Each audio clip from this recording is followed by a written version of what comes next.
You're listening to Legal Bites, a podcast series brought to you by the Food and Beverage Litigation team at Holland & Knight. Our Food and Beverage Litigation team counsels clients on regulations that impact their businesses and mounts smart defenses against claims by competitors, class action plaintiffs, employees and unions, and government agencies. This series offers listeners a seat at the dinner table with our team and industry leader guests whose discussions on current regulatory issues and trends will provide some food for thought to anyone who wants to take a bite out of the legal and regulatory arenas that shape food and beverage law today. Welcome to our Legal Bites podcast series. Today, we have an opportunity to sit down with Ryan Gooley, Director of Business Development Food Recall at Sedgwick. My name is Christina Merritt, and my co-host is Charles Weiss. Brian, thank you for joining and sharing your time with us. All right. Thank you, Christina. Appreciate it and looking forward to the conversation. Ryan, can you just tell us briefly, sort of like the elevator speech, so to speak, about what it is you do, what your role is? Because certainly before I began working in this field and thinking about it, it did not occur to me that there would be a food recall person at Sedgwick. Yeah, no, absolutely. So yeah, kind of a quick background about myself and our organization. I mean, I've been in the industry and helping companies plan for, prepare, and really respond to product recalls and product safety issues for over 20 years. The company's been around for over 30. We've been part of Sedgwick for the last 5 years as well. But every day, our business unit and what we do is we respond to product safety matters, helping companies plan for it, but then more importantly, implement and manage product recalls, both domestically here in the US, but also globally around the world across all the major industries out there, not just food. Fantastic. So I want to sort of level set for our listeners. Usually when people think about a recall in the food industry, they think of something really bad, something spectacular, maybe life-threatening, listeria contamination, or something in the local news that the investigative reporter found an entire colony of rats running around at the bakery or something like that. We know that most recalls are far more prosaic and don't involve that kind of thing. And often their products are not recalled all the way down to the consumer level that people are told, take this off the shelf and throw it away or return it. So when we've put aside the sensational ones, what are the 2 or 3 drivers of the types of recalls that you see and have to help people with most often?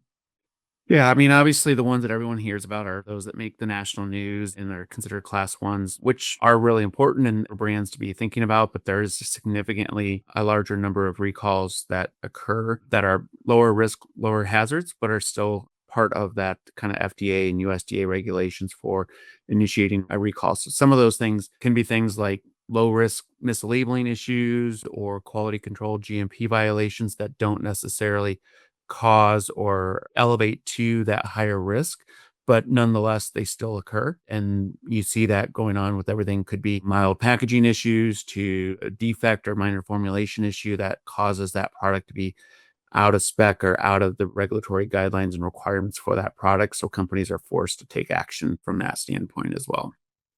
I know one of the things that I see just following things on the FDA website are recalls driven by undeclared allergens, where the label is required to say contains soy or contains wheat, or one of the big ones. Is that something that you see commonly coming up? Yeah, 100%. In undeclared allergens, and the other category that would kind of fit into is foreign material issues. Those can range from being a class 1 scenario or classification to class 2 or even class 3, depending upon the actual issue with it. But people think it was like, well, is it a formulation issue? Is it a labeling issue? Was it a supplier issue? Did they put the wrong product packaging on the line? So everything was meant to be allergen or contain allergen, and they put the non-allergen version of the packaging on the product. Because a lot of times, especially when you're dealing with allergy products, sometimes there's, think of like chocolate chips, for example, or chocolate chip cookies. You have ones that are just chocolate chip cookies, and you have the other ones that contain a version of nuts or something like that. And all of a sudden, the wrong packaging goes on there, nothing wrong with it, but causes a recall. So is it an allergen issue or is it really a manufacturing labeling issue? And then the other area that a lot of times that allergens come into play is issues from suppliers where the formulation changed on an ingredient or there was cross-contamination on an ingredient and it wasn't caught and the product tested positive for that allergen and it was never meant to be in the product as well. Got it. So I want to talk about what companies can do before there's a recall. And we're going to be talking a fair amount about pre-planning and how to avoid this and then how to deal with it if and when it happens. So I'm thinking about from the standpoint of a food company that there's two aspects here. And the one would be on the operational side, which is confirm the identity of your ingredients and make sure you do the cleaning between runs properly and those sorts of good manufacturing operational issues. Then I think on the planning side, which is to have a plan in place before the need arises so you can deal with a recall. Because I guess if you make enough stuff for long enough, you may inevitably be faced with this. So in terms of sort of these two areas, the operational food manufacturing side, and then the planning risk management side. Is that a good way to think about it from your perspective? Definitely. I mean, operationally, I mean, day in and day out, companies, their goal should be to always make good, safe product. So you never have to go through a recall. And there's a lot of things that companies should be focusing on that standpoint. But then you do have to plan for the, not the if, but the when of a recall comes up. And I think, you can look back at history. It doesn't matter the industry or the company. Are you a startup? Have you been around for 100 years? Have you not had a recall or an issue in 50 years of being in business?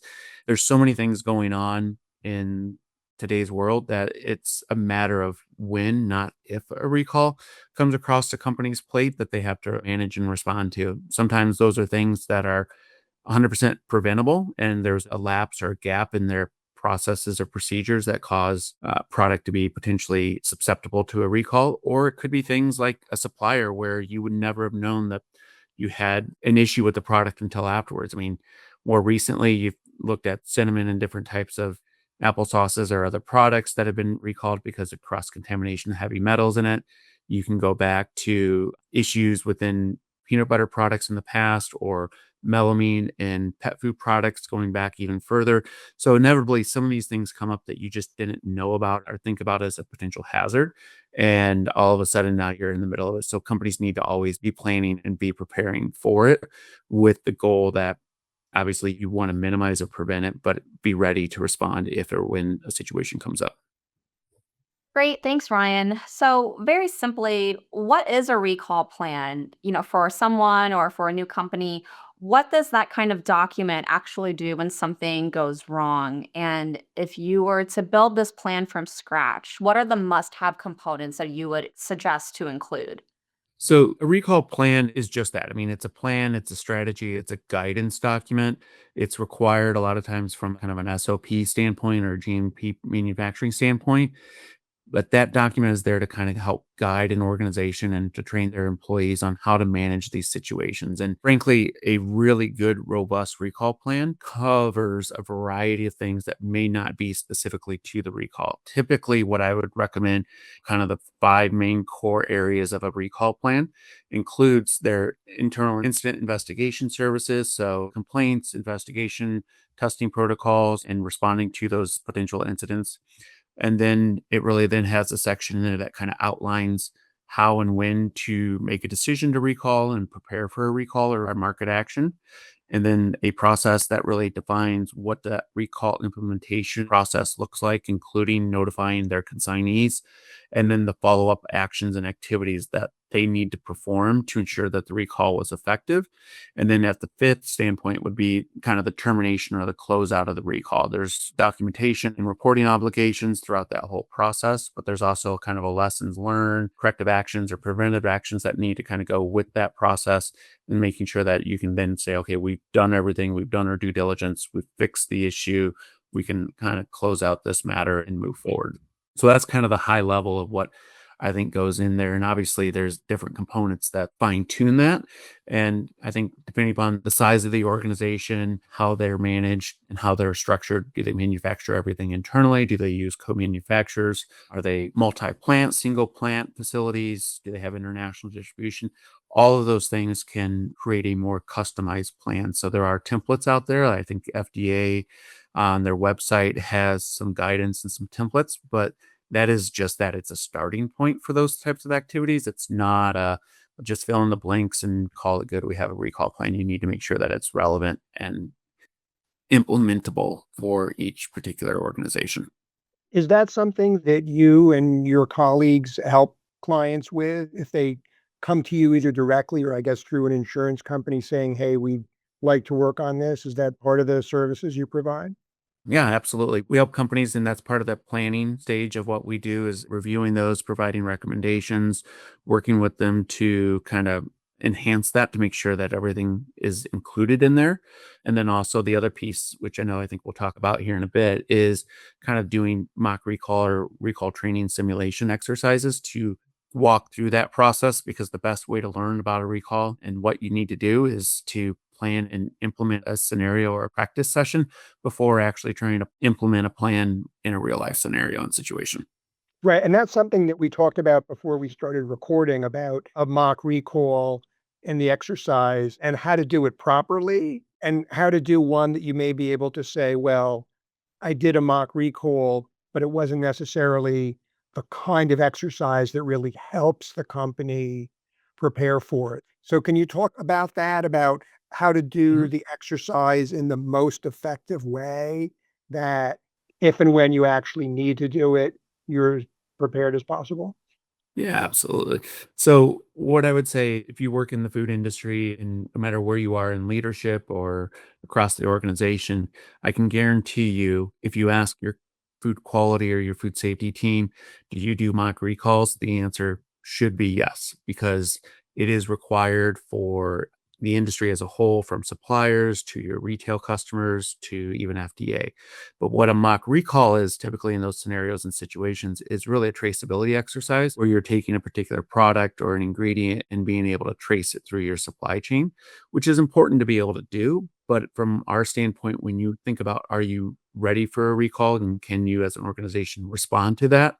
That is only one part of being recall ready or being prepared for a recall. What we look at, and so what I would call what we would do is more of a recall simulation where you develop a scenario and situation and you leverage real life product, but hypothetical scenario or situation and test that process as if you had just been involved in that process and having to make cross functional determinations and decisions on what product is impacted.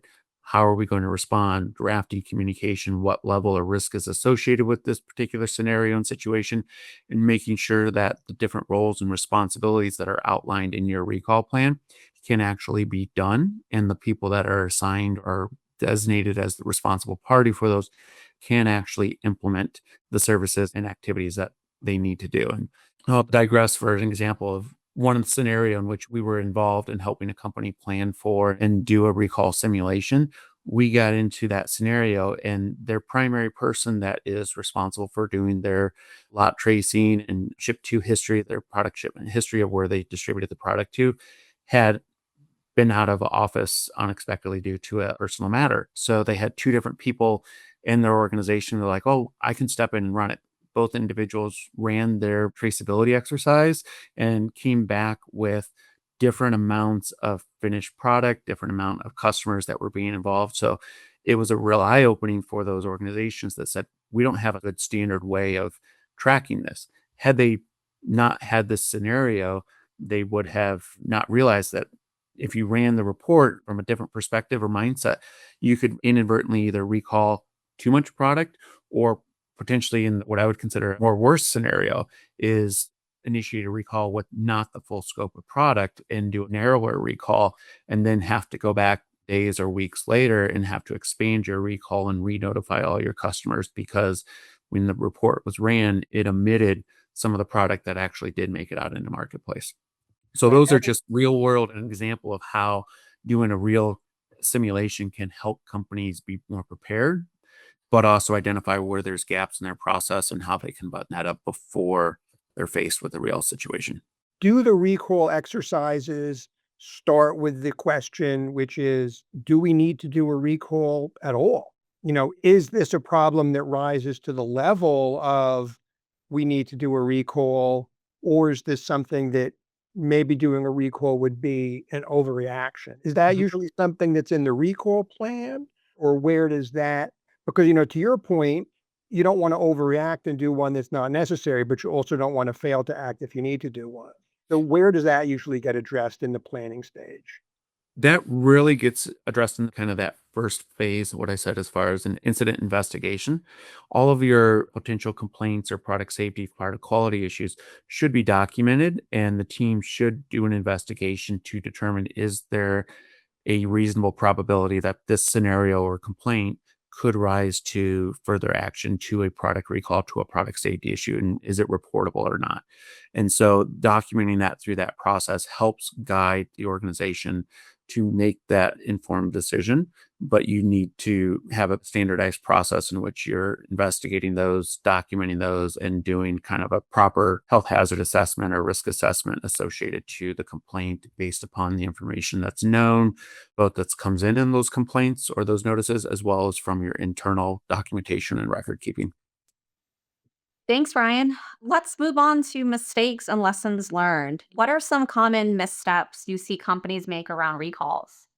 So, I mean, obviously, the most common thing is having a complete gap in their processes that caused a recall. I mean, that's kind of a obvious one, but I would say what some of the more common, but maybe not anticipated issues is really, obviously not being prepared, not thinking that this could happen to them, just kind of that ignorance is bliss, or we make good product and we've never had a recall in the past. So we're low risk. There's not a chance that we're going to have it. I mean, in our world, we've seen bottled water be recalled. So, I mean, you name it, anything out there can be recalled.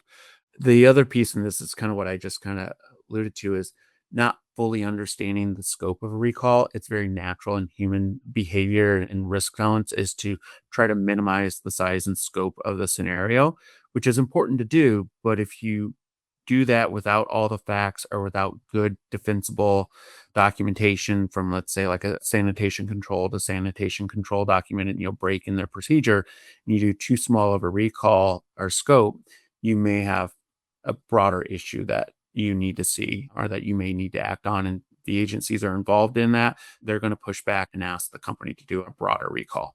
The other areas that I would say is lack of clear communication or not providing clear communication upfront at the start. And it's always a challenge to do that because some of these scenarios and situations aren't clear and you don't have all the facts when you need to initiate a recall and start communicating. But it's important to make sure that you're communicating in a clear manner that's not contradictory. You're not downplaying the potential hazard, and that you're also providing clear direction on what you are asking organizations or individuals to do if they have impacted product. So a lot of times we see scenarios where a company may initiate communication out to their supply chain that says, we're recalling XYZ product. If you have it, stop distribution and notify down. But it doesn't tell them what to do with the product or how to arrange for the product to be returned or disposed of or how to get compensation. And that similar kind of gaps we see in public press releases or direction to consumers or end users as well. So that's one of those areas that causes confusion. So you're having to require more back and forth, more questions, and then it quickly overwhelms an organization because they didn't provide all that information up front. And so everyone that they communicated to can't act and they're asking for more information.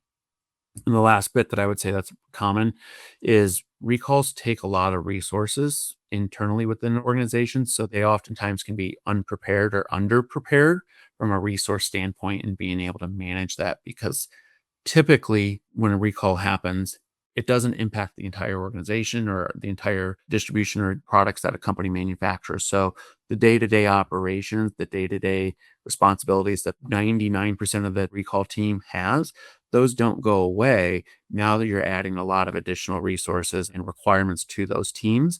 And so they're not able to scale and respond to it. And therefore, companies are either perceived as not being able to respond to the recall effectively because they have high hold times, long times in which consumers or people aren't getting responses.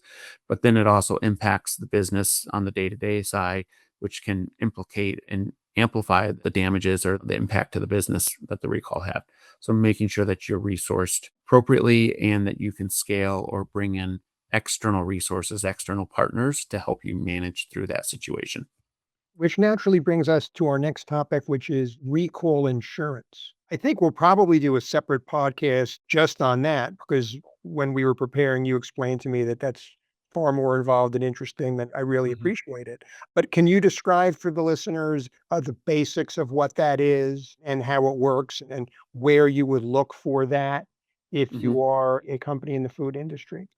The recall insurance, specifically around product recall or product contamination, has really been evolving, I would say, over the last at least 10, 20 years, I think. You have product liability insurance or general liability insurance for general stuff, but that does not typically cover product recall. And if it does, it's usually a very small carve out. So a lot of companies are going to an added policy that's specific to product recall and product contamination issues in addition to their normal lines of insurance. And that there is really designed to help cover your full set of expenses, both your out of pocket expenses, your lost sales, a variety of other things, and expenses related to replacing the product or getting the facility back up. So, depending upon what's involved, those policies really cover a variety of other things that general liability policies would not do. And so it's really important to think about that. A lot of companies and a lot of retailers require product recall insurance, and we've seen companies do everything from add a small added policy to their GL policy versus doing more comprehensive policies that include a variety of expenses and coverage from that standpoint. So definitely recommend, even if you think you have or you know you have recall insurance or recall policy insurance, it's always good to go back and make sure that you understand what your policy covers and also what it does not cover because there's always exclusions, and that's where a lot of times you get into this, okay, we have this policy, this is covered, and then you realize no, there's certain exclusions that aren't covered or it needs to meet certain criteria, i.e. it may need to be a government mandated recall. So if you voluntarily do something and it's not defined as a government required recall or mandated, it may not be covered. So I think it's really important so that you understand what's covered, what's not, and that if your policy has been there in a while, even a couple of years, think how much the organization has changed, grown, added products, added distribution. That policy may not be adequate for your business today. So you need to always go back and kind of reassess from that standpoint. And then a lot of times I would say for those policies as well, the benefits, there's some benefits that go with that policy if you don't use it, or even if you have it, such as a lot of them will have a pre-incident policy associated to it. So a percentage of your premium can be leveraged for doing a recall plan review, bringing in a crisis consultant like us or someone else to help you develop and run a recall simulation, look at gaps or look at potential areas where you might be able to further invest to reduce the risk of a recall. The policy is there to help protect you in the event that you had a recall. Obviously, no one wants to do it. And so you're getting the policy so that you've got peace of mind financially that if something happens tomorrow, you've got a policy there to help you manage through that and have a lesser impact on the business. The insurance carriers are there writing it with the whole hope that you don't have to use the policy. So they leverage and incentivize organizations to use some of that premium to try to find ways to prevent a recall from occurring in the first place. So it's a win-win for everyone. It gives you that peace of mind and that security. You can reduce your premium out of pocket by leveraging some of those funds for activities that help you that you might otherwise be paying for anyways.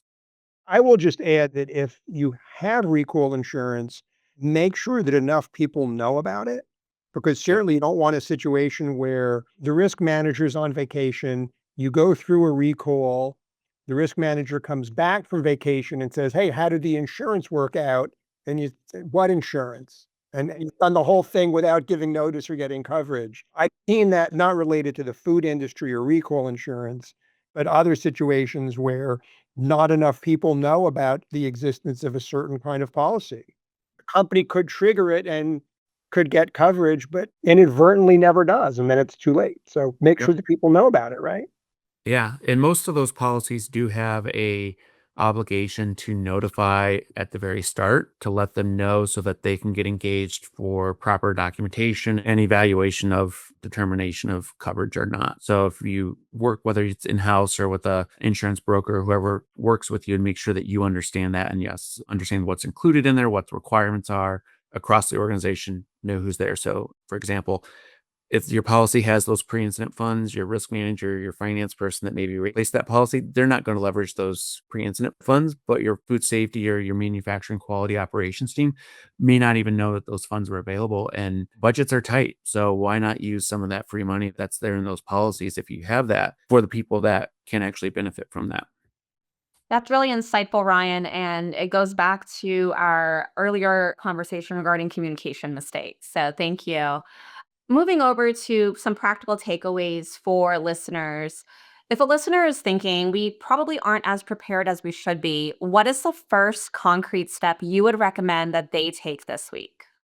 If you've got a listener out there that's not sure, have a conversation with the other stakeholders in the organization.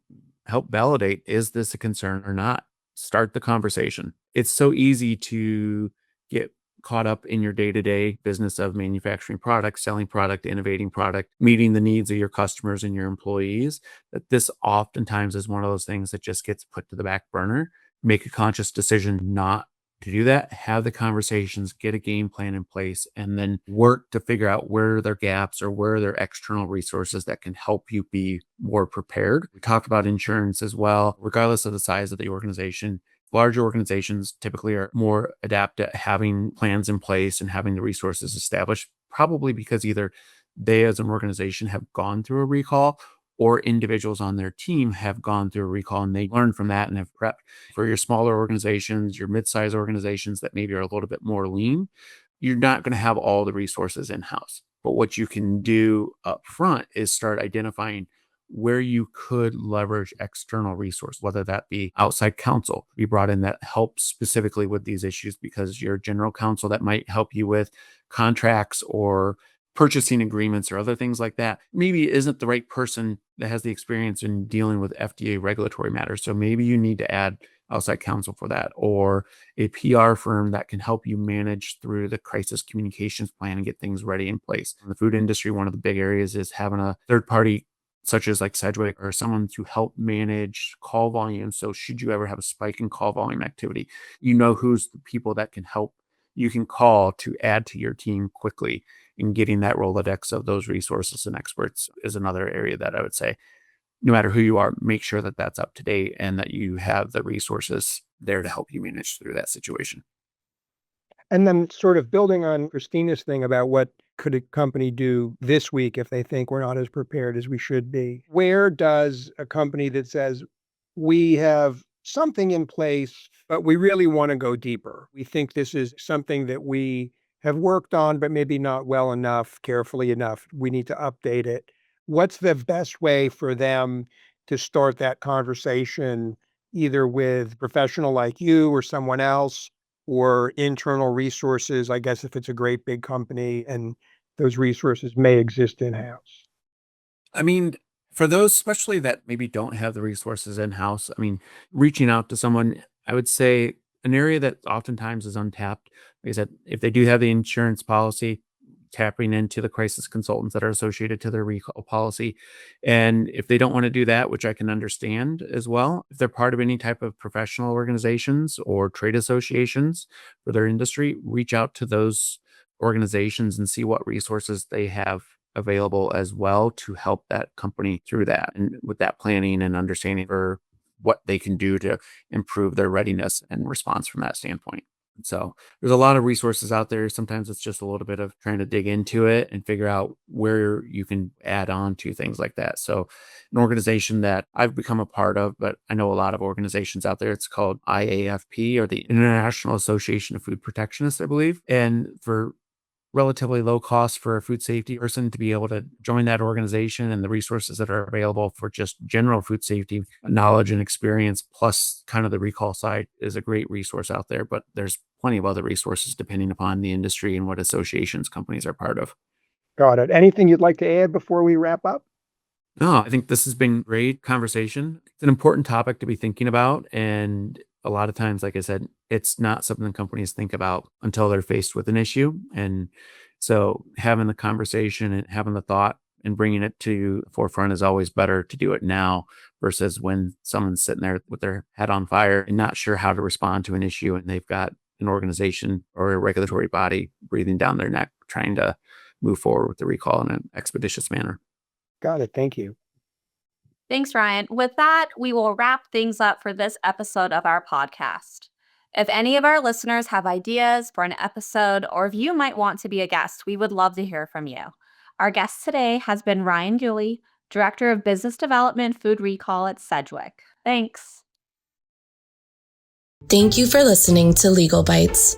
For more information on our food and beverage litigation team, please visit hklaw.com/food and beverage.